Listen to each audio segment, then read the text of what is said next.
Not Moo, not Moo, but what is Momo and what is a Momo code?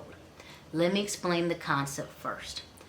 Basically, in order to help the transaction of money and also personal belief to bring down the idea of petty robberies, Momo is a system that transfers money from phone to phone.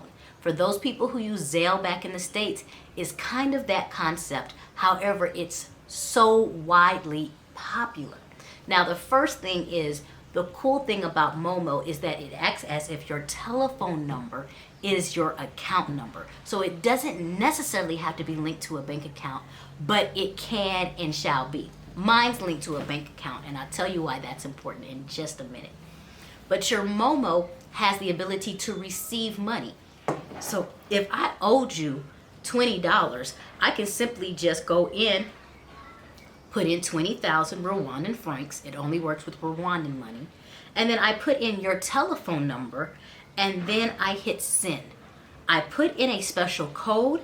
It will pull up your name. If it does not pull up the proper name, do not send. It's very hard to, I don't even want to say it's very hard. It's almost impossible to resend any transaction. You have to actually go down to the main center. But once you turn around and see that name, you put your PIN in and send. It's done. Just like that. Same thing, if I wanted to receive, people can just have a telephone number and receive. Now, how popular is Momo? It's everywhere. You can use it at the market to pay for your items. You can use it at the grocery store. You can use it at any restaurant to pay.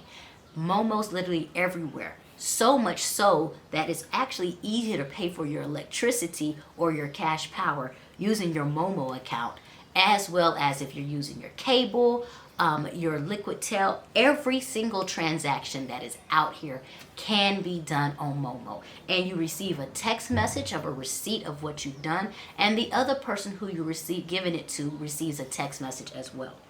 So Momo's very important, and if you go to My Cousin Connection, we have a list of Momo codes, because you can use the app or you can use a specialized code.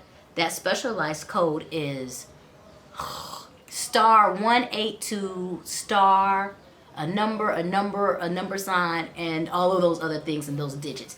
If I remember, I'm going to try to put it here. Got it? And that's because you can use it without the app. I like using the app because it really is a step-by-step guide, and it works just the same.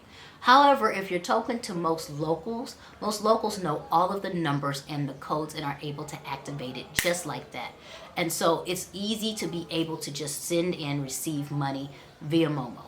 So that is what Momo is. It is basically a system that sends money. And it became very popular in COVID because it then turned around and stopped the hand-to-hand transaction of things happening. So Momo is used everywhere. And so in order for you to get acclimated, you kind of need to be able to know how to utilize Momo as well. Therefore, that's one reason why this is so very important. My Momo is blowing up. I wish it was people sending me money, but we'll see what's happening. Now, with Momo, I'm going to show you in the next course just a couple of those apps. And the apps is Nokia, but it actually is how you can activate and work things through, so you're able to turn around and send money. You're able to do a Momo merchant pay, which means there's no fees. There's actual payments like your water bill, your electricity, your Irembo bill, your taxes from RRA, as well as airtime and internet. You have some banking services. You can pay for your television. There's just so many things you can do just utilizing the Momo. And it's really right here at your fingertips on your smartphone. So I hope that helps you understand what Momo is and why it's important. It's used just as much or even more as just cash currency.